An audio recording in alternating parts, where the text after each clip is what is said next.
안녕하세요. 오늘도 사연 살롱을 찾아주셔서 감사합니다.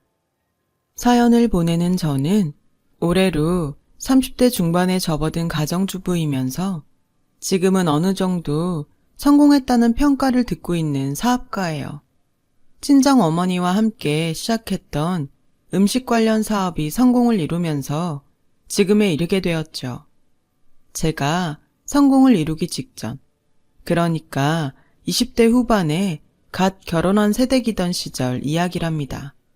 남다른 음식 솜씨를 가진 친정 엄마의 영향을 받아서일까요? 대학교에서 식품영양학과를 전공하게 되었어요. 졸업하던 겨울부터 곧장 어느 요식업 회사에 사무직으로 근무하게 되었고요. 그 즈음 만나기 시작한 남자친구가 바로 지금의 남편이에요. 남편은 저와 같은 대학의 호텔 경영학과 출신이었고 어느 호텔에 근무하고 있는 사회초년생이었어요.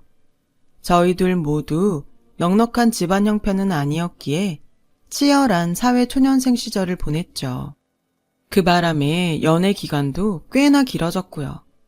그 긴 연애 시간을 지탱할 수 있었던 건 당연히 저희의 깊은 사랑 덕분도 있었지만 친정엄마의 밥심 또한 한몫 단단히 거들었어요.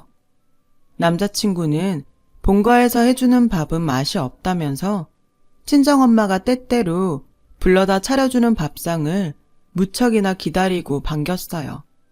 친정어머니와 저는 고봉밥을 매번 복스럽고 맛나게 뚝딱 해치우는 그를 보며 사윗감이구나, 남편감이구나 싶더랬어요.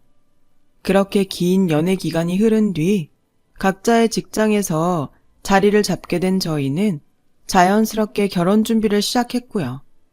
결혼 준비를 시작하면서부터 남편이 왜 그렇게 본가의 밥을 싫어했는지 딱 느낌이 오더라고요. 원인은 바로 시어머니였죠. 시어머니는 건강을 아주 끔찍하게 생각하는 사람이었는데요. 본인 스스로 그 건강의 비결을 채식이라고 입이 닳도록 강조할 만큼 강력한 채식주의자였어요. 어느 정도였냐면 남편이 상견례 장소로 한정식집을 예약했었어요. 왜 한정식엔 보쌈류나 갈비찜 같은 고기들이 나오잖아요. 그게 마음에 들지 않았는지 본인 먹을 음식들을 직접 싸왔더라고요.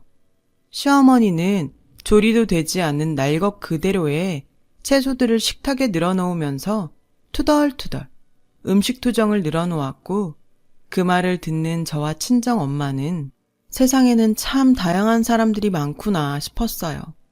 이건 뭐 사람 먹으라고 내어놓은 음식들인지 아니면 먹고 죽으라는 음식들인지? 채식 좋아하시나 봐요.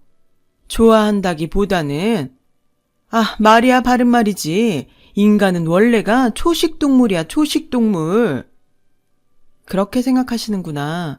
그런데 이 자리에도 고기 안 들어간 음식들은 많지 않나요? 그렇게 보이긴 보여도 밖에서 사 먹는 음식들은 도통 믿을 수가 없어. 네?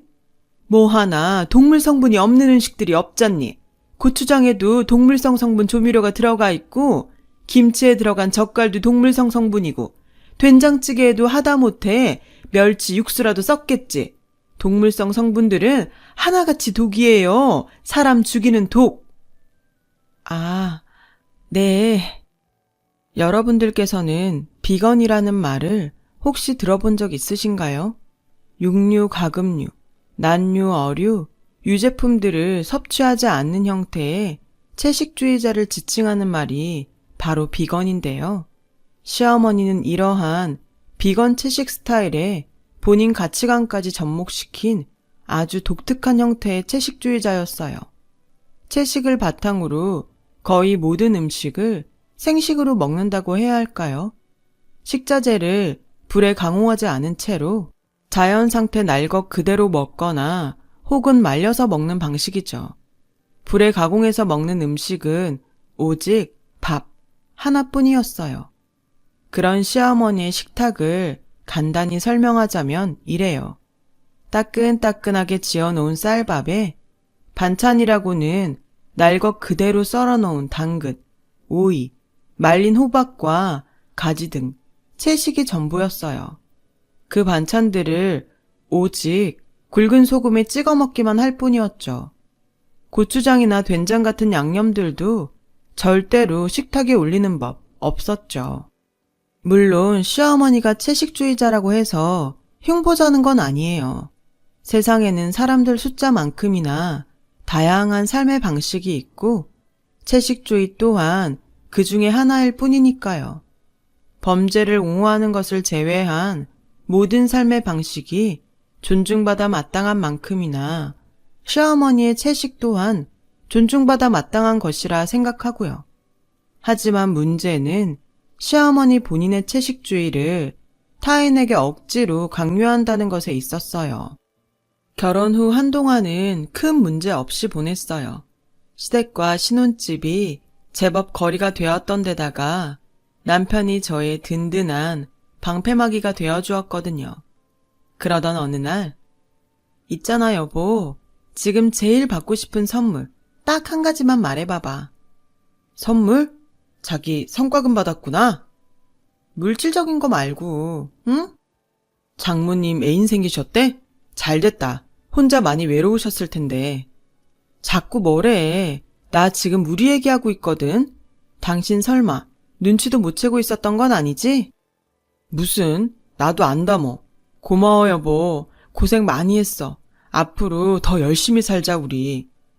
아들인지 딸인지는 안 물어봐? 그게 뭐가 중요해. 아들이든 딸이든 건강하게 낳아서 잘 키우면 되는 거지. 왜 그렇게 빤히 봐? 당신 표정이 완전 기뻐하는 사람 같지는 않아서. 왜? 아빠 되는 거 부담돼?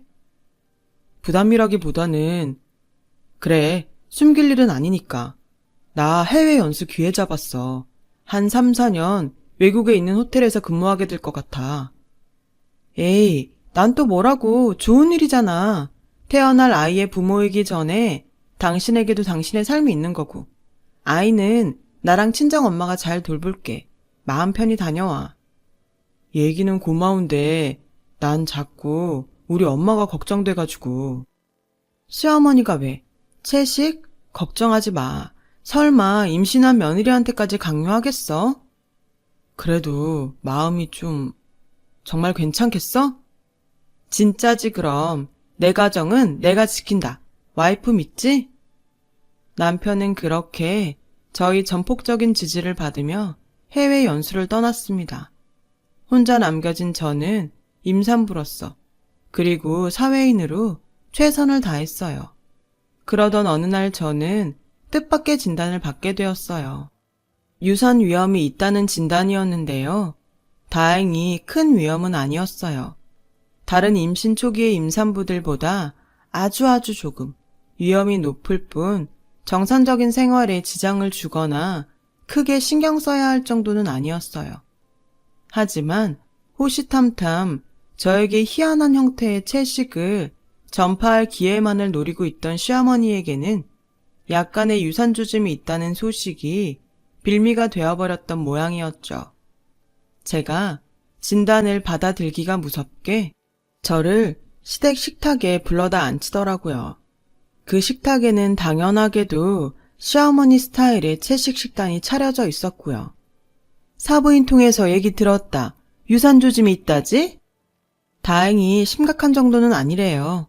몸에 무리가 갈 만큼 격렬한 운동 같은 걸 당분간 삼가하라는 얘기였지, 약을 먹는다던가 치료를 받아야 한다던가 하는 정도는 아니라네요. 땡! 그게 어미 될 사람 입에서 나올 얘기야? 네? 솔직히 태아가 위험한 상태인 것이 다 누구 때문이니?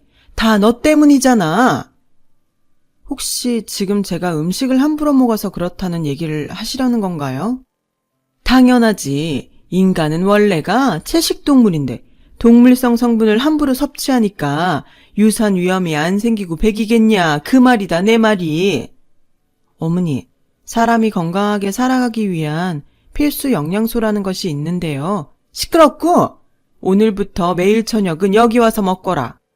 잠깐만 제 얘기를 들어주시면, 식단도 내가 다 짜놓았으니 가져가서 꼭 지키거라. 지키는지 아닌지 수시로 검사할 테니 그리 알고 명심해. 동물성 조미료나 육수 같은 것도 안 된다. 동물성 식품은 사람에게는 독이야. 다시 말씀드리지만 저는 시어머니의 채식을 존중해요. 하지만 그걸 저에게 무턱대고 강요하는 것까지는 도저히 존중할 수가 없더라고요. 저 식품영양학과 나왔잖아요. 시어머니의 식단에는 필수 영양소가 굉장히 많이 결핍되었다는 걸 모를 리가 없잖아요. 아니, 여러분이 보셨어도 문제 심각한 식단이다 싶을걸요? 심지어 저는 임산부잖아요. 보통 사람들보다 훨씬 잘 챙겨 먹어야 하는 임산부요. 그런 임산부에게 정상적인 채식도 아니고 거의 생식 수준의 기이한 채식을 강요한다니요. 그러거나 말거나 시어머니는 본인의 채식 스타일을 자꾸만 저에게 강요했어요. 저 또한 시어머니가 그러거나 말거나 저녁 밥만 시댁에서 채식으로 먹는 척하면서 다른 끼니는 영양분이 골고루 들어간 건강식을 꼬박꼬박 챙겨 먹었죠.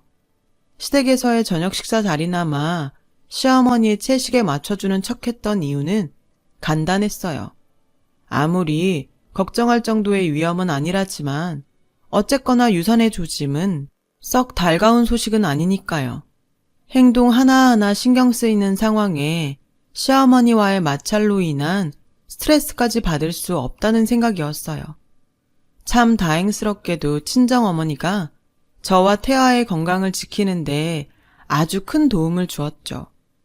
친정엄마는 임산부 딸을 위해 매일같이 새로운 반찬을 해다 주셨고, 저는 맛도 좋고 영양소도 풍부한 친정엄마의 음식 덕분에 유산 위기를 극복해 나갈 수 있었어요. 하지만 시어머니도 부모다 생각하고 솔직하게 털어놓으렴. 네? 낮에 고기 먹었니? 무슨 말씀이신지. 무슨 말씀이기는 너한테서 고기 냄새가 나서 하는 말씀이지. 순간 저는 기겁을 하고야 말았어요. 시어머니가 초능력자인가 싶었어요. 그날 점심에 소고기 뭇국을 먹었거든요. 그런 저의 표정을 읽었는지 시어머니의 호통이 이어졌어요. 네가 이럴수록 아이의 건강을 해치는 길이라는 것만 알아둬. 명색이 애미가 돼가지고 뱃속에 태아를 죽이는 꼴이야. 아무리 그래도 말씀이 너무 심하시네요.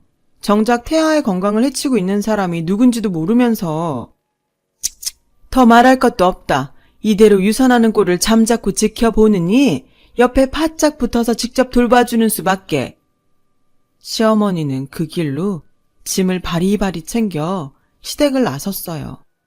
잠시 후 시어머니가 저를 이끌고 도착한 곳은 황당하게도 저의 신혼집이었어요.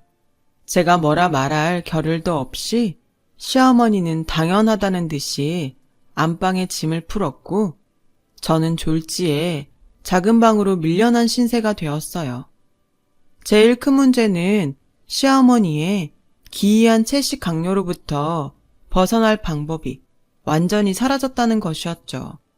한 집에 살게 되었으니 아침과 저녁 식사를 함께하는 건 당연했고 그나마 회사에서 먹는 점심마저 시어머니가 도시락을 싸주겠다며 나섰으니까요. 그 도시락은 물론 쌀밥을 제외한 모두가 생식 스타일의 채식 도시락이었어요. 시어머니를 어느 정도 맞춰드려야지 했던 처음 생각과는 다르게 시어머니와 함께 지내는 모든 순간이 저에게는 고통과 스트레스, 그 자체인 시간들이게 된 거예요. 집에 있는 모든 시간에 저의 곁에 딱 달라붙어 채식 공부를 시켰어요. 식품 영양학 전공자인 저로서는 동의할 수 없는 내용들이었고요. 하다 이대로는 안 되겠다 싶었던 저는 결국 시어머니에게 맞서기로 했어요. 이렇게까지 하시는 이유가 뭔데요? 어머님도 들어서 아시잖아요. 유산 위험은 넘겼다는 거. 누가 그러디? 다 괜찮아졌으니 안심해도 된다고. 내 눈에는 하나도 괜찮을 것 없는데? 누가 그러긴요. 같이 산부인과 가서 들었잖아요, 분명. 왜요? 말도 안 되는 채식 강요하겠답시고 이제는 전문가인 의사까지 거짓말쟁이로 만들려고요? 넌 애가 꼭 그러더라. 한마디를 하면 두 마디를 알아들어야지. 한마디도 제대로 알아듣지를 못해. 제가 못 알아들은 얘기가 뭔데요, 도대체? 육식 성분은 독이야. 네 입으로 들어간 독은 고스란히 태아에게 축적된다. 육식 성분은 절대로 독 아니고요. 제 입으로 들어간 영양소가 태아에게 전해지는 건 맞지만 애초에 독이 아닌데 문제될 것도 없잖아요. 오히려 필수 영양소를 충분히 섭취하는 게 중요하지. 사람은 원래가 채식동물인데 육식 성분이 왜 독이 아니니? 대답해봐. 과학적 역사적으로 따져봐도요. 사람은 채식동물이 아니라 채식, 육식 함께하는 잡식성 동물이에요. 그 사실이 그렇게 싫으면 채식동물 혼자 지키면서 사시면 된다니까요. 강요하지 말고. 일 없다. 내 너를 꼭 채식주의자로 개조시키고야 말 것이야. 우리 손주를 위해서라도 그렇게 해야겠어. 막말로다가 너한테 쌓인 독과 같은 육식 성분이 모유에 고스란히 남아서 우리 손주한테 갈 텐데 친할머니 입장에서 그걸 어떻게 보고만 있다든. 어머님! 난 말이다. 우리 손주가 태어나면서부터 채식주의자이면서 몹쓸 육식 따위는 모르는 올바른 삶으로 이끌고 싶어. 그게 내 솔직한 진심이다. 나 원참. 그쯤 해서 저는 할 말을 잃고야 말았어요. 아니 제가 술, 담배라도 하고 다니면 또 몰라요. 기껏해야 과학적으로 밝혀진 진실에 따라 필수 영양소를 골고루 섭취하며 태아와 저의 건강을 돌보겠다는 거잖아요. 아이가 태어난 다음에도 그래요. 어린아이가 건강하게 성장하기 위해서는 필수 영양소의 섭취가 얼마나 중요한데요. 그래서 요즘 절에서조차 꼬꼬마 동자 스님에게는 일부러라도 고기를 먹인다고 하는 거고요. 그런데 시어머니이면서 친할머니 될 사람은 입만 열었다 하면 채식 만세, 인간은 채식동물, 육식 성분은 독, 이러고 앉았으니 거기다 대구선 제가 무슨 말을 더 하겠냐고요. 속위의 경읽기도 정도가 있는 거고 떠들어봤자 제 입만 아플 뿐이죠. 그렇게 한동안 다툼의 날들이 이어졌어요. 제가 시어머니께 시댁에 돌아가라고 넌지시 얘기를 꺼내보았자 역시나 씨알도 먹히지 않았죠. 그러는 사이 저의 식단은 온통 기이한 채식투성이었고요. 꽤 긴 시간 제대로 먹지 못한 데다가 극심한 스트레스까지 겪어버린 저는 결국 회사에서 근무하던 중에 쓰러지고야 말았어요. 쓰러진 원인은 당연히 영양실조와 극심한 스트레스, 무엇보다 충격이었던 사실은 저의 영양실조로 인해 태아가 전보다 훨씬 큰 유산 위기에 놓여버렸다는 것이었어요. 산부인과 의사로부터 진단을 듣는 내내 저의 뇌리에는 섬뜩한 생각이 스쳐가더군요. 이대로 시어머니가 곁에 있으면 나와 태아에게 똑같은 위협이 언제든 다시 닥쳐올 수 있겠구나. 아니, 분명히 닥쳐올 것이다. 무사히 출산을 마친다 하더라도 시어머니가 나도 모자라 아이에게까지 기이한 채식을 강요할 테니 아이의 건강에도 위협이 되겠지. 그래서 저는 시어머니를 저와 태아의 곁에서 떼어놓기로 결심했어요. 그런데 저와 친정엄마가 그 결심을 되새기며 집으로 돌아오던 순간 저희 모녀야 앞에는 충격적인 광경이 펼쳐졌어요. 친정엄마가 임신한 딸을 위해 냉장고에 가득 채워놓은 음식들을 시어머니가 동네 떠돌이 개밥으로 주고 있더군요. 그냥 음식도 아니고 친정엄마가 밤을 새워가며 만들어다 주신 정성 그 자체인 음식들을요. 저는 결국 격분하고야 말았어요. 지금 무슨 짓을 하는 건지 알고는 있으세요? 이깟 독쓰레기들 개밥으로 버리고 있잖니. 왜? 그게 문제라도 된다든? 그 음식들이 어떤 음식들인지는 관심도 없죠? 넌 배운 만큼 배웠다는 애가 말이 참. 입은 틀어졌어도 말은 똑바로 하렴. 이게 어딜 봐서 음식이니? 아, 진짜. 그래요, 채식주의자? 좋죠. 그게 뭐 나쁜가? 사람에게는 각자의 가치관이라는 게 있는 법이니까 존중합니다. 그래? 아이고야, 이제야 네가 좀 올바른 생각을. 근데 이건 아니죠. 동물성 성분이 독이라는 말도, 시어머니 본인이 주장하는 이상한 채식 식단이 건강식이라는 말도 절대 동의 못해요. 자신의 가치관을 타인에게 이런 식으로 강요하는 것도 더 이상은 존중할 수가 없겠습니다. 동의할 것도 없고 존중할 것도 없어. 어른이 하는 말이니까 넌 그냥 나 죽었소 하면서 시키면 시키는 대로 따라해. 저 지금 응급실 다녀오는 길이에요. 근무하다가 쓰러져서. 혹시 고기 먹었니? 뒤에서 그러고 다닐 줄 진작에 알아봤다.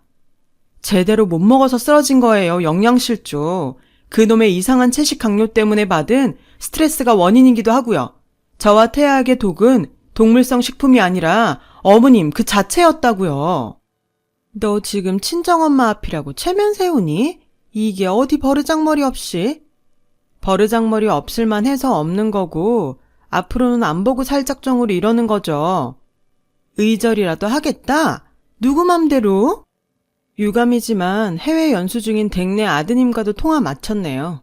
참, 이제는 내 남편이지 당신 아드님이 아니라 꼴도 보기 싫으니까 얼른 가세요. 짐은 택배로 보냅니다. 그렇게 저는 시댁과 의절을 했습니다. 솔직히 말해서 속이 아주 시원하더라고요. 찍소리도 못하고 돌아서는 시어머니의 모습을 보며 안도했어요. 저와 태아의 건강을 위협했던 원인이 사라진 것이니까요. 그런 저와 태아를 위해 친정엄마는 무척이나 애를 쓰셨어요. 못된 시어머니 대신 신혼집에 들어와 삼시세끼 맛도 좋고 영양가도 풍부한 음식을 해주셨죠. 덕분에 저는 빠르게 건강을 회복할 수 있었고 떡두꺼비 같은 아들을 순산했어요. 세상과 바꿔도 아깝지 않을 만큼 사랑스러운 아이예요. 그 무렵 육아휴직을 낸 저는 아들을 돌보며 겸사겸사 새 사업도 구상하게 되었습니다. 친정어머니의 음식 솜씨를 활용한 식품 제조업이었어요. 역시나 친정어머니의 음식 솜씨는 참 대단한 것이더군요. 친정엄마의 레시피를 활용해 시작한 식품 제조업은 그야말로 대박이 났어요. 첫째 아이가 2돌을 맞이할 즈음에 이미 몇몇 급식소에 납품 계약을 체결했고 작은 공간에서 시작했던 사업은 순식간에 공장을 차리기까지 이르렀어요.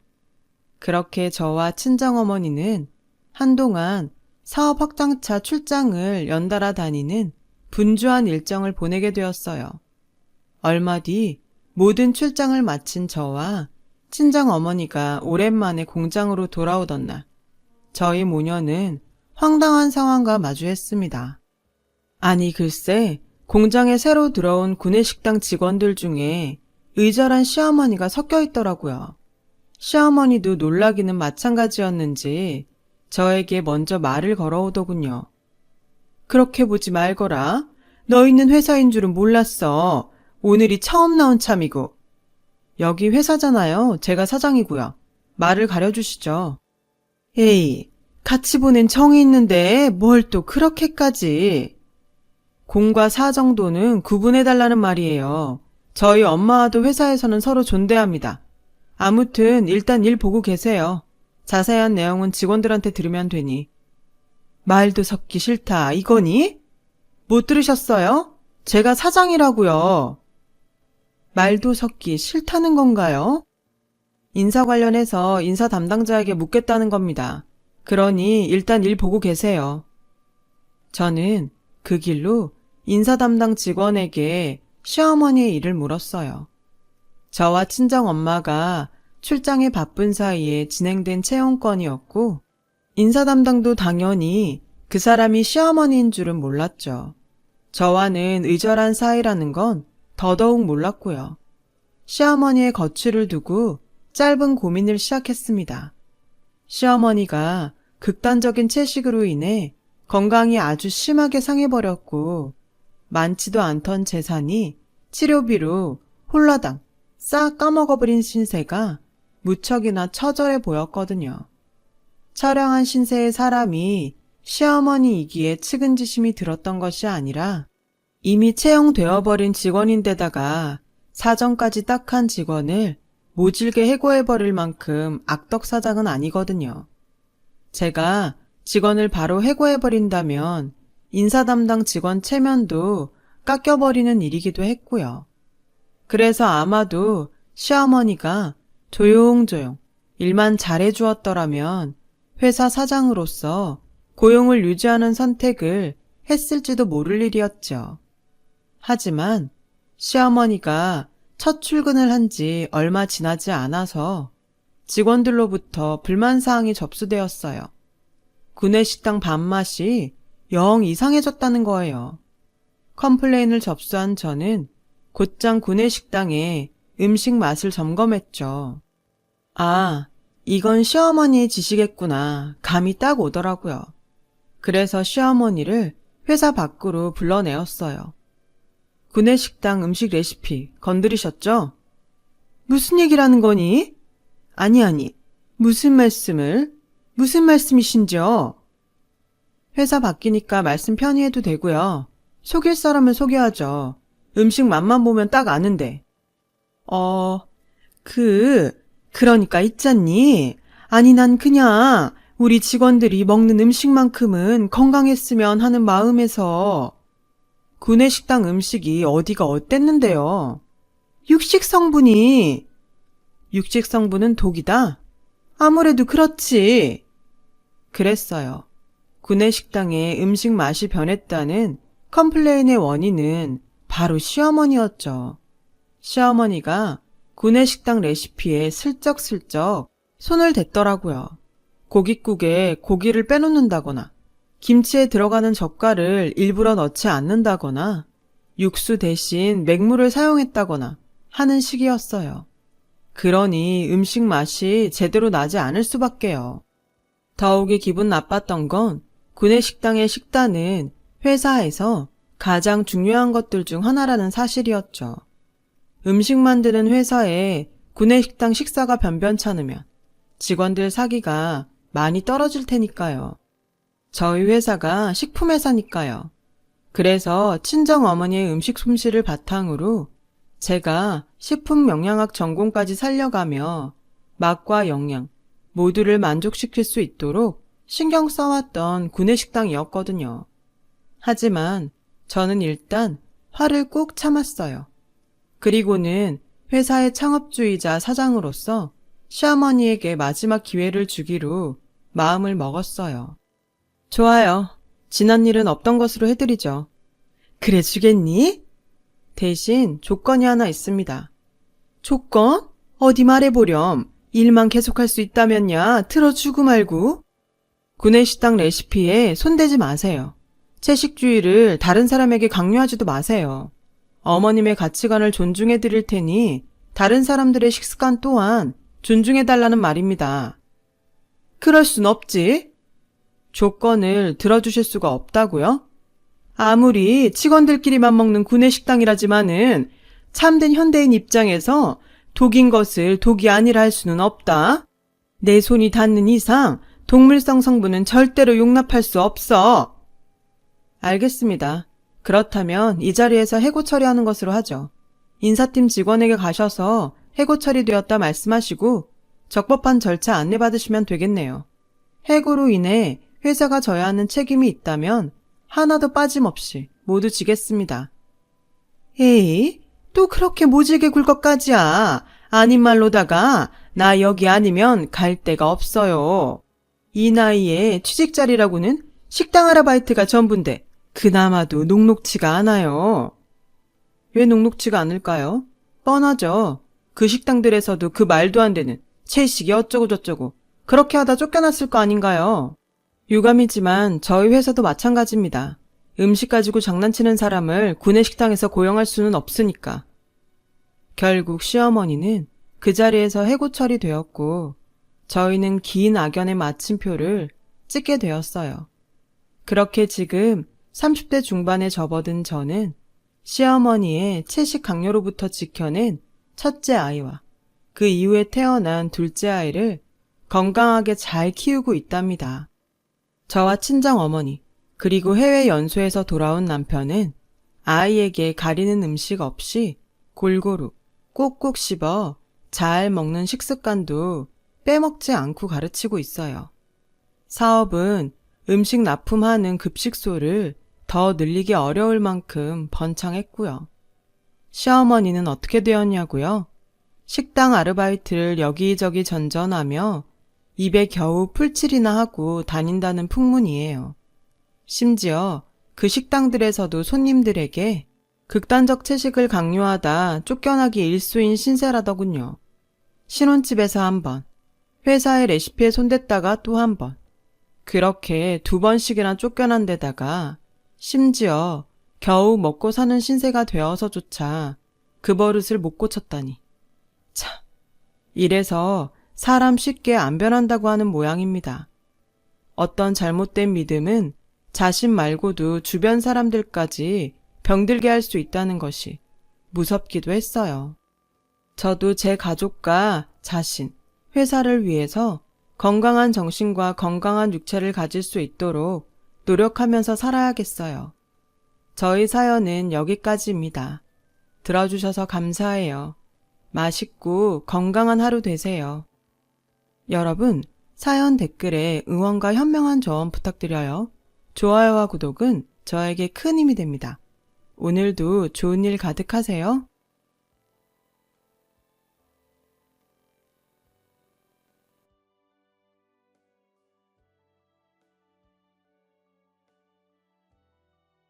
안녕하세요. 오늘도 사연살롱을 찾아주셔서 감사합니다.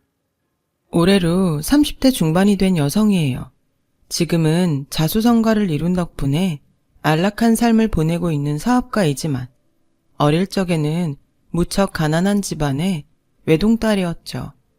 차압딱지가 집안 곳곳에 나붙었던 기억이 몇 차례 있었을 만큼 가난했어요. 다행스럽게도 친정 부모님은 가난에도 불구하고 딸 자식인 저의 교육만큼은 부족함 없이 챙겨주셨고, 저는 부모님을 위해서라도 가난을 극복하겠다는 의지를 불태우며 공부에 힘썼어요. 그렇게 대학을 졸업한 저는 곧장 사업을 시작했죠. 그야말로 무일푼. 사업 자금이라고는 은행 대출이 전부였어요. 믿을 것이라고는 건강한 몸과 노력밖에는 없었던 저는 거의 모든 시간을 사무실에서 지내며 가난을 극복하기 위해 최선을 다했고 마침내 자수성가를 이루었어요.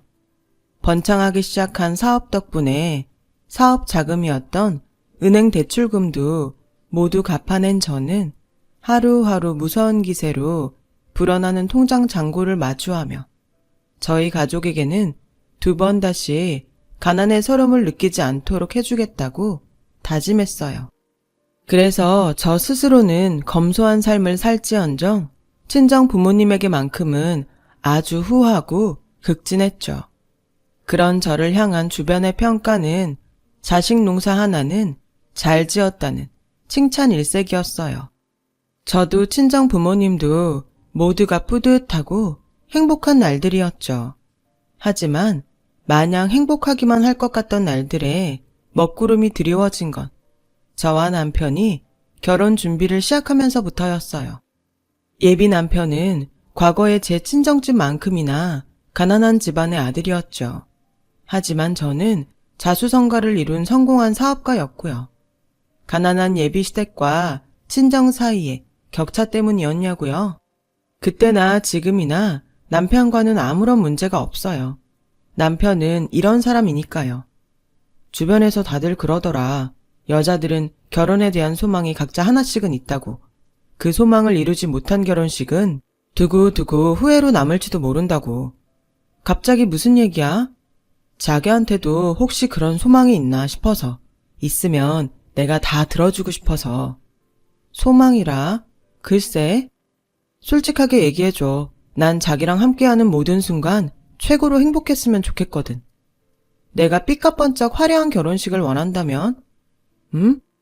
쭈가루, S급 가수도 부르고 사회자로 잘나가는 연예인도 섭외하고 최고급 호텔에서 재벌들 부럽지 않게 화려하고 성대한 결혼식을 치르고 싶다면 웨딩드레스도 디자이너 메이드 최고급으로 해줘야지. 자기가 정말 그걸 원한다면 대출을 끌어서라도 어떻게든 해주고 싶어. 진심으로. 근데 왜 여기서 이러고 있어? 당장 은행 가서 대출 받자. 연예인 섭외부터 호텔 결혼식 예약까지 하려면 바쁘게 움직여야지. 그러자 남편이 제 속을 다 알고 있다는 듯 미소 지으며 대답하더군요. 기다리고 있는 중이야. 자기가 진짜 진심을 들려주기를. 응? 내가 자기를 몰라? 우리가 얼마나 오래 만났는데. 당신 말은 내가 화려한 결혼식에는 별로 끌리지 않는다는 소리야? 난 자기가 자수성가하기까지 얼마나 많은 고생을 했는지 바로 옆에서 지켜봤고 함께 겪어왔어. 장인 장모님은 부족함 없이 잘 모시면서도 자기 스스로는 검소한 삶을 살아온 것도 뻔히 알고. 그런 내가 화려한 결혼식 같은 농담에 속아줄 수는 없잖아. 그치? 하긴 자기는 나를 알아도 너무 잘 알지. 맞아, 농담이야. 화려한 결혼식보다는 결혼에 들어갈 모든 비용을 최대한 검소하게 하고 싶어. 그게 내 진짜 속마음이야. 그래, 그렇게 하자. 평생에 한 번 있는 결혼식이니까 자기랑 내가 모두 원하는 대로. 나야 고맙지. 고마운데 결혼식이 어디 우리 둘만의 경사인가? 집안 전체의 경사인데 어른들 의견도 들어봐야 하지 않을까? 우리 부모님 걱정은 말어. 특히나 자기 시아버지 되실 분이 자기랑 가치관이 비슷해. 소신을 가지고 반듯하게 살아라. 늘 그렇게 가르친 분이거든. 역시나 시댁에 처음 인사드리러 가던 날 처음 마주한 시아버지는 남편이 말했던 것처럼 멋진 분이더군요. 10원 한 장 허투루 쓰는 법 없이 늘 검소하고 반듯했던 남편의 행동이 시아버지를 꼭 닮아서였구나 하는 생각이 들었어요. 시아버지도 남편처럼 저에게 어떤 결혼이 하고 싶은지를 먼저 묻고는 검소한 결혼식을 치르고 싶다는 저의 뜻에 흔쾌히 동의해 주셨죠. 저희 가치관과 시아버지 당신의 가치관이 같다면서 저를 아주 크게 반겨주었거든요. 비슷한 가치관을 가진 저와 남편, 그리고 시아버지는 한마음 한뜻으로 검소한 결혼식을 추진했습니다. 그러는 한편으로 저는 비록 검소한 결혼식일지언정 시댁 어른들 대접만큼은 부족함 없도록 최선을 다하겠다고 남편과 시아버지에게 약속했죠. 그렇게 한동안 순조롭고 행복한 결혼 준비가 이어졌어요. 하지만 딱 두 사람만큼은 검소한 결혼식이 무언가 석연치 않은 눈치였죠. 시모와 남편의 여동생인 손 아래 시누이였어요. 갑작스레 결혼식 준비를 돕겠다며 사사건건 따라 나서기 시작한 시모와 시누이는 매사에 불만스러운 태도를 고스란히 드러내더라고요. 예식장이 너무 작고 초라한 것 아니냐는 둥, 웨딩드레스는 디자이너한테 주문 제작해야 되는 거 아니냐는 둥, 불만도 참 많았죠. 그때까지만 해도 시모와 시누이의 꿍꿍이를 까맣게 모르고 있던 저는 최선을 다해 살갑게 차근차근 시모를 설득했어요. 어머니 마음 다 이해해요. 하지만 저도 그렇고 남편이랑 아버님도 그렇고 검소한 결혼식을 치르고 싶어요. 지금은 제 사업이 잘 되는 덕분에 여유롭게 살고는 있다지만 사업이라는 게 언제 어려워질지도 모르는 거잖아요. 그때를 대비해서 여유로울 때 알뜰살뜰 잘 아껴놔야죠. 그래도 이건 아니야. 결혼식이 어디 너희 두 사람만의 경사라든 아무리 남편의 시아버지까지 등에 업었다지만 너 지금 이러는 거 시댁이 없이 산다고 무시하는 걸로밖에 안 보이는구나. 전혀요. 절대 아니에요, 어머님. 요즘 결혼식장 치고 체면국일 만큼 허름한 결혼식장 없어요. 저희가 예약한 결혼식장도 넘치지는 않아도 축복받기에 부족한 예식장도 아니고요. 시댁 손님이 얼마나 올 줄 알고 결혼식 당일에 자리라도 모자라면 어쩐다든 손님들 서서 구경하게 만들 셈이야? 어머니 원하는 호텔 결혼식장하고 저희가 예약한 예식장하고 수용 인원은 똑같아요. 호텔에서 결혼한다고 손님 더 많이 받을 수 있는 건 아니에요. 그래, 예식장은 그렇게 넘어간다고 치자. 하지만 아무리 검소하니 어쩌니 해도 웨딩드레스는 디자이너한테 주문 제작해서 입어야 되는 거 아니니? 제가 신부니까 저의 만족이 최우선이고 저의 취향이 제일 먼저잖아요. 저는 지금 이 드레스도 충분히 감사하고 만족해요. 그러니까 마음 푸세요, 어머님. 제가 애교로 시모의 마음을 풀어주려 애쓰거나 말거나 끝끝내 못마땅한 마음을 굽히지 않는 시모는 딱 한마디 쏘아붙이더라고요. 시부모 될 사람 체면은 생각도 안 하지 아주. 이후로도 검소한 결혼식을 못마땅하게 여기는 시모와 시누이의 태도는 변하지 않았어요. 남편이 검소하다고는 해도 격식만큼은 부족함 없이 챙길 만큼 다 챙기는 결혼식이라며 며칠을 설득해봤자 시모와 시누이는 귓등으로도 듣지 않았죠. 보다 못한 시아버지가 나서서 한마디 거들고 나서야 시모와 시누이의 불만이 사그라드는 것 같았어요. 돈 많은 처자를 며느리로 들인다고 해서 며느리 덕분에 팔자 고친다거나 하다못해 결혼식 핑계로 콩고물이나 얻어먹을 욕심 같은 건 부리지 맙시다. 며느리도 자식이고 시부모도 부모라잖아. 내 딸 자식 결혼시킨다 생각하고 헛된 욕심보다는 축하와 믿음을 보내줘. 그게 진정 축복받는 결혼식을 치르는 방법이야. 그러는 사이에 결혼식 예정일은 부쩍 코앞으로 다가왔고 저는 남편의 동의를 받아 재산의 일부를 친정 부모님에게 나누어 드리기로 했어요. 시집을 가게 되면 함께 살던 때만큼 친정 부모님을 잘 모실 수 없기 때문이었어요. 물론 시집살이에 치여 친정 부모님에게 신경 쓰지 못할까봐 걱정했던 건 절대로 아니었죠. 친정과 신혼집이 멀리 떨어져 있기에 했던 걱정일 따름이었고 내 가족에게만큼은 가난의 서름을 겪게 하지 않겠다는 다짐의 연장선일 뿐이었어요. 친정에게만 재산을 나누어준 결심은 친정에게만 최선을 다하고 시댁을 소홀히 대하겠다는 게 아니었어요. 친정 부모님에게 재산의 일부를 나누던 날, 저는 남편에게 한 가지를 분명하게 약속했어요. 친정 부모님을 극진히 모시는 만큼 시부모님도 모시겠다고요. 시댁에 어려운 일이 생긴다면 언제든 편하게 말하라고요. 할 수 있는 모든 도움을 기꺼이 주겠다고요. 이에 남편은 고맙다면서 저를 꼭 안아주었죠. 하지만 제가 친정 부모님에게 재산을 나누어 주었다는 소식을 들은 두 사람은 배가 아파 죽을 지경인 모양이더라고요. 누구겠어요? 당연히 시모와 시누이죠. 친척이 땅을 사면 배가 아프다는 속담이 있잖아요. 시모와 시누이가 딱 그런 꼴이었어요. 며느리가 벌써부터 친정만 싸고 둔다는 착각과 질투요. 그리고 탐욕에 사로잡힌 모양이었어요. 그 탐욕은 시아버님이 시모와 시누이를 걱정했던 그대로 성공한 사업가인 저를 며느리로 받아주는 대가로 자신들에게 떨어질 콩고물을 향한 탐욕이었습니다. 자신들에게 큰 선물 같은 걸 주어야 하지 않겠느냐는 욕심 말이에요. 그게 돈이든 아니면 명품 같은 선물이든 말이죠. 시모와 시누이의 속마음을 제가 어쩜 이렇게 분명하게 알고 있냐고요? 이유는 간단해요. 시모와 시누이가 자신들의 속셈을 대놓고 드러냈기 때문이었어요. 저녁 식사를 함께 하자며 저를 시댁에 불러다 앉혀놓더니 아주 대놓고 이러더라고요. 내 앞으로 1억, 시누이 앞으로 1억, 합쳐서 2억이면 최소한 남부러울 일 없이 체면치레는 할 수 있겠지. 지금 그게 무슨 말씀이신지. 무슨 얘기냐니? 넌 그럼 시집 오면서 예단이고 뭐고 아무것도 안 할 생각이었니?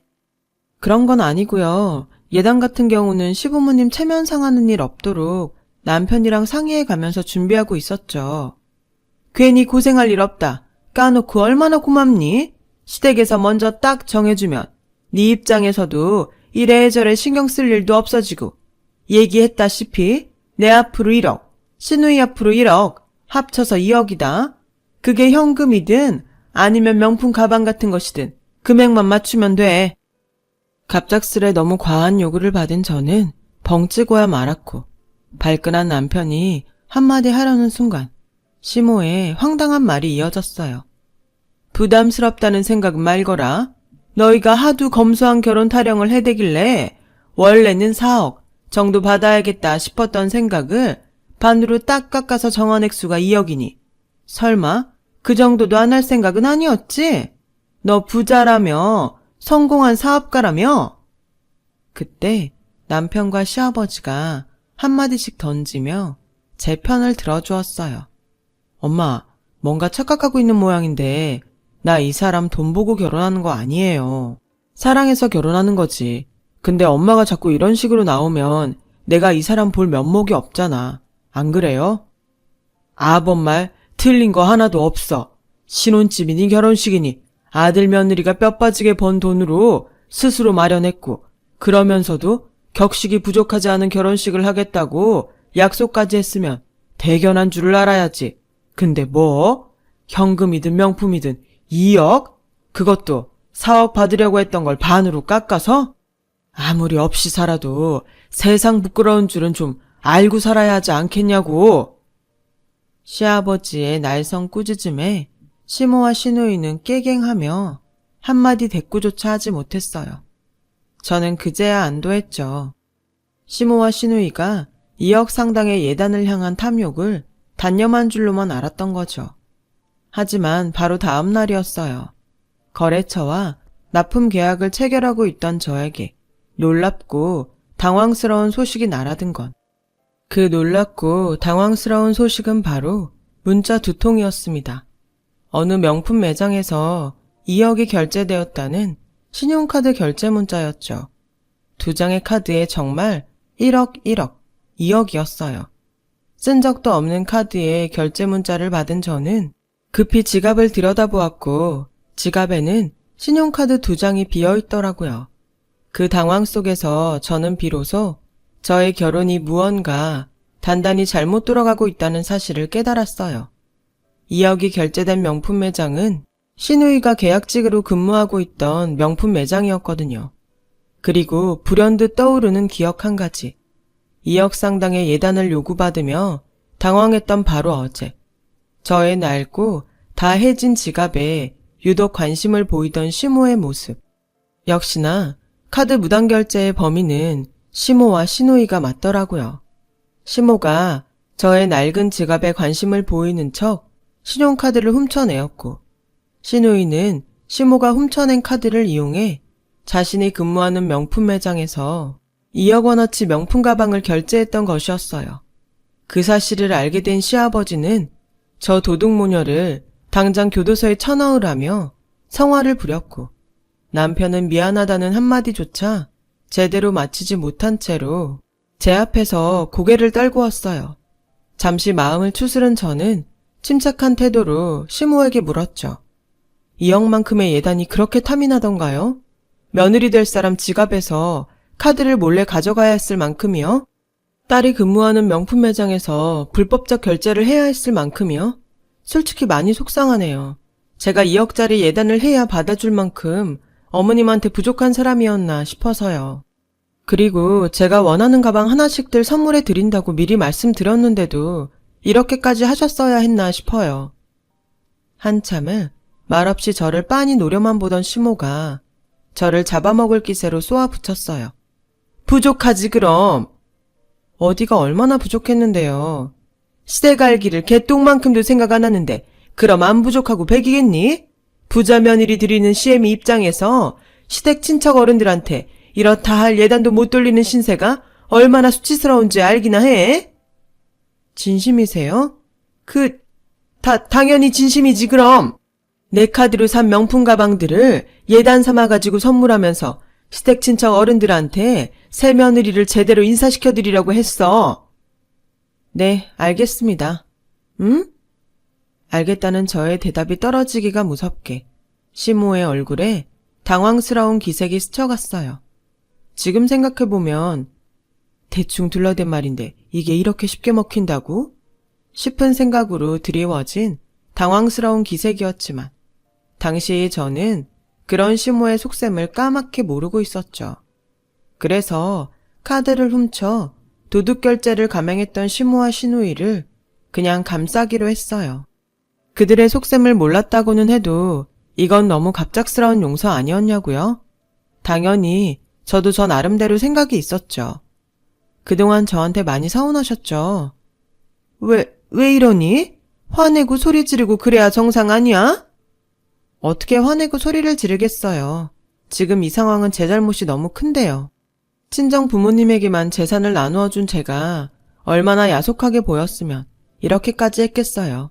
이해합니다.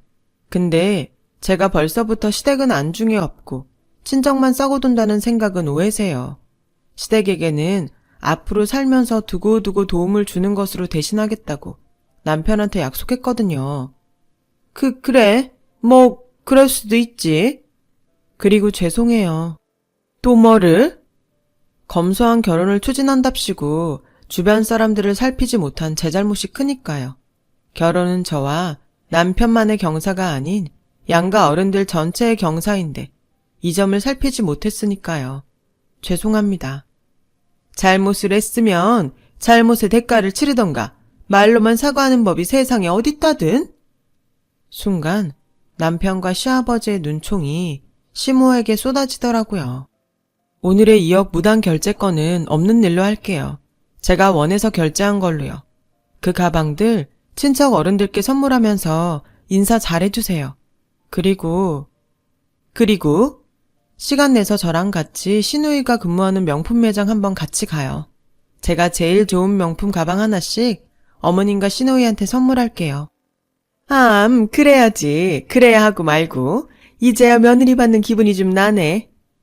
그렇게 저는 시모와 시누이를 용서했고 한술 더 떠서는 둘에게 가장 좋은 명품 가방 하나씩을 더 선물했어요. 이 또한 당연히 제 나름대로의 생각이 있기 때문이었죠. 시댁 친척 어른들에게 좋은 선물로 인사를 드리는 건 남편과 시아버님의 체면을 살리는 길이라는 생각이었으니까요. 더욱이 시모와 시누이는 가장 가까운 인척인데 제가 그동안 너무 소홀했던 탓에 도둑결제에 참사까지 벌어졌다는 생각이 들었으니까요. 하지만 사람의 욕심이라는 게 정말 끝도 없더라고요. 시모와 시누이에게 제일 좋고 비싼 명품 가방 하나씩을 선물한 뒤로 며칠이 지난 어느 날 시모로부터 새 며느리의 인사차 명품 가방을 예단으로 선물 받았다는 시고모가 저를 만나자고 하시더라고요. 그리고는 저를 대뜸 꾸짖는 게 아니겠어요? 자네 성공한 사업가라지? 돈도 많이 벌었고. 부끄럽지만 그렇습니다, 고모님. 열심히 정직하게 살아온 덕분이고요. 걱정 마세요. 경제력 차이를 트집 잡아서 몹쓸 며느리 행세할 생각은 절대로 없거든요. 몹쓸 며느리 행세할 생각이 없다는 사람이 벌써부터 이딴 짓이나 벌여? 우리 집안을 가난한 시댁이라고 얼마나 만만하게 생각했으면 아주 기가 막혀서 말이 안 나오네. 혹시 결혼 선물이 너무 과해서 부담스러워 그러세요? 뭐? 과해? 이딴 건 예단이라고 내놓을 거면 입이나 싹 닫고 넘어가던가. 일단 진정하시고요, 고모님. 무슨 일인지 차근차근 말씀을 해주시면. 그렇게 시댁이 가짜으면 차라리 예단을 돌리지 말았어야 한다는 얘기야. 까놓고 우리가 너한테 뭘 사달라고 바란 것도 아니잖니. 그 뒤로도 한참을 더 꾸짖던 시고모님은 영문을 모른 채로 그저 당황만 하던 제 앞으로 시모가 결혼 인사차, 선물했다던 명품 가방을 내려놓았어요. 그 명품 가방을 본 저는 기겁을 하고야 말았고요. 분명 2억 원어치 명품 결제 문자를 받았었는데 시모도 분명 시댁 친척 어른들에게 저를 제대로 인사시키기 위해 명품 가방을 결제했다고 했는데 저희 눈앞에 놓인 그 가방은 명품이 아닌 짝퉁, 심지어 누가 봐도 티 팍팍 나는 짝퉁. 어머님이 이 가방을 제가 사드리는 결혼 선물이라면서 고모님께 드렸다고요? 그럼 뭐 내가 명품 가방 받고 딴소리나 한다는 거니 지금? 이딴 선물 받은 게 나 혼자인 줄 알아? 다른 어른들도 같은 선물을 받았다는 건가요? 너 진짜 몰라서 이러는 거니? 아니, 모른 척 하는 거니? 제가 2억 원어치 명품 가방이 결제되었다는 문자 메시지를 보여주자 시 고모님도 저랑 똑같이 기겁을 하더군요. 그러면서 하는 이야기가 내가 하도 기가 막혀가지고 좀 알아봤거든. 근데 네 시어머니 될 사람이 준 가방이 이거 짝퉁 중에서도 아주 최하급 짝퉁이라더라. 시장 바닥에서 비싸봤자 5만 원에도 팔고 잘 깎으면 3만 원에도 살 수 있는 그런 짝퉁이래. 시고모의 말을 들은 저와 남편은 곧장 사태 파악에 나섰어요. 제발 아니기를 바라면서요. 무언가 착오가 있기를 간절히 바라는 마음 하나로요. 하지만 전부 사실이더군요. 시댁 친척 어른들 모두는 시모로부터 시고모님이 받았던 것과 같은 짝퉁 가방을 예단이라며 선물 받았고 시장 바닥에서 파는 그런 최하급 짝퉁이라는 것 또한 사실이었어요. 그리고 놀라운 진실이 하나 더 밝혀졌죠. 아니 글쎄 시모와 시누이가 훔쳐낸 제 카드로 구매했던 2억 원어치 명품 가방을 포장도 뜯지 않은 채로 중고 명품 딜러에게 홀랑 팔아 넘겼다지 뭐예요. 요즘 명품 가방들 중 한정판이라거나 구하기 어려운 베스트 몇몇 품목들은 신제품 가격보다 중고 가격이 더 비싼 경우가 종종 있다는데요. 놀랍게도 시모와 시누이가 구매했던 명품 가방 전부가 중고 가격이 더 비싼 경우에 속했던 거죠. 그렇게 시모와 시누이는 제 카드를 훔쳐 장만한 명품 가방들을 비싼 가격에 팔아 넘겼고 그 결과 원금이던 2억보다 많은 금액을 중고 명품 딜러로부터 받아 챙겼던 것이었어요.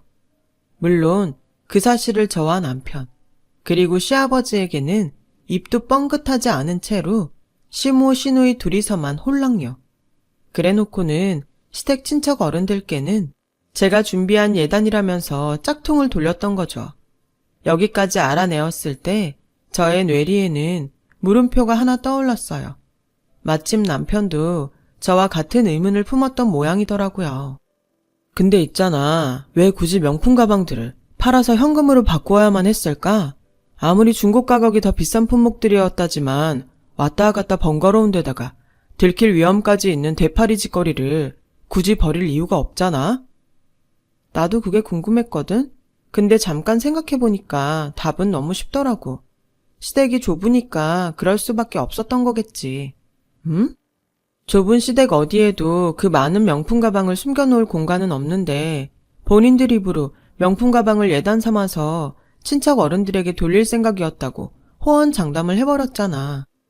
약속을 지키려면 우리 집에는 당신이 추가로 엄마랑 동생한테 선물한 명품 가방 2개 빼고는 다른 가방이 남아있지 않아야 하는데 진짜로 선물할 생각이 아니었으니까 친척 어른들에게 돌리겠다던 명품 가방들을 엄마랑 동생이 고스란히 가지고 있는 모습을 들킬 수밖에 없었을 테고 그걸 들키지 않기 위해서는 친척 어른들에게는 약속을 지키는 척 짝퉁을 돌린 다음에 진짜 명품들은 중고로 팔아서 현금으로 바꾸었다는 거네.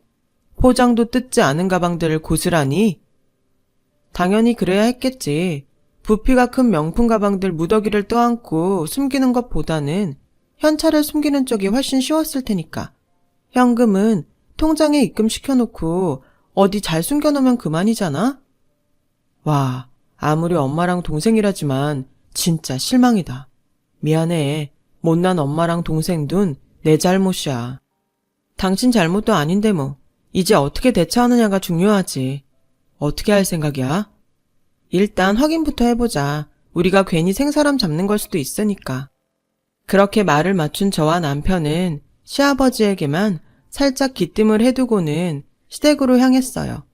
저와 남편이 시댁에 도착하고 보니 시아버지는 이미 시모와 시누이의 방을 헤집어 놓고 있던 중이었죠.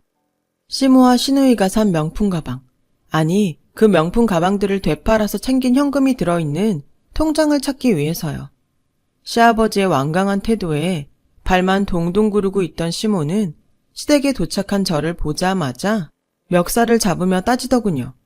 우리가 너한테 뭘 잘못했다고 이렇게까지 하는 거니? 명품 가방들은 친척 어른들에게 예단 삼아서 돌렸다고 했잖아. 그렇게 자신 있으세요? 우리가 아무것도 모르고 이렇게 찾아온 것 같냐고요. 너 되바라진 애였구나. 사람이 뒤통수를 쳐도 유분수지. 내 카드 가져다가 명품 가방 산 건 애저녁에 화해하고 끝난 일인데 이제 와서 이딴 식으로 시엠이랑 시누이 뒤통수를 쳐? 제가 뒤통수를 쳤던가요? 뒤통수를 맞은 게 아니고요. 어디서 말대꾸야? 지금 큰 소리 칠 수 있는 상황이 아닐 텐데요. 하, 며느리가 시엠이 알기를 똥으로 하는데 그럼 가만히 당하고만 있을까? 그 순간 어머님이 장롱 쪽으로 슬금슬금 몸을 움직이더라고요. 본능적인 직감에 아 저기다 싶었어요. 그래서 장롱 문을 벌컥 여니 선물 드린 그 명품 가방이 보이더군요. 그 안을 살펴봤죠. 속주머니 안에 각각 시모와 시누이의 이름으로 된 통장이 하나씩 발견되었어요. 시모와 시누이가 제 카드를 훔쳐 구매했던 명품 가방들을 중고 명품 딜러에게 되팔고 받았던 입금 내역이 선명하게 찍혀있는 통장이었죠. 이게 무슨 돈인지 설명하세요. 설명하라니까요. 그럼 제가 설명하죠. 내 카드를 훔쳐서 산 2억 원어치 명품 가방을 중고 딜러에게 되팔고 받은 현금을 입금시켜 놓은 통장. 맞죠? 아니, 그게 그러니까.